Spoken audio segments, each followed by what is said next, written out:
26ನೇ ತಾರೀಕು ತಾವೆಲ್ಲರೂ ಕೂಡ ಲೋಕಸಭಾ ಚುನಾವಣೆಗೆ ಮತದಾನ ಮಾಡಬೇಕು ಮತ್ತು ಮತದಾನ ನಿಮ್ಮ ಹಕ್ಕು. ಯಾವುದೇ ಕಾರಣಕ್ಕೂ ಕೂಡ ಹಕ್ಕನ್ನು ಕಳ್ಕೋಬೇಡಿ. ನಾನು ಕೂಡ ಮತದಾನ ಮಾಡ್ತೀನಿ. ಕಾಂಗ್ರೆಸ್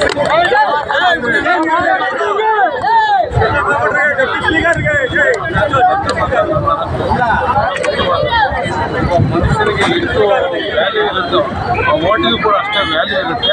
ಇದನ್ನು ಯಾರೂ ಮರಿಬಾರ್ದು. ಆ ವ್ಯಾಲ್ಯೂಬಲ್ ಓಟನ್ನು 26/4/2022 ನಡೆಯುವ ಲೋಕಸಭಾ ಚುನಾವಣೆಯಲ್ಲಿ ಪ್ರತಿಯೊಬ್ಬರೂ ಕೂಡ ತಪ್ಪದೆ ಮತ ಮಾಡಿ ಇವತ್ತು ದೇಶದ ಭವಿಷ್ಯಕ್ಕೆ ಒಳ್ಳೆಯದಾಗಲಿ ಎಂದು ನಾನು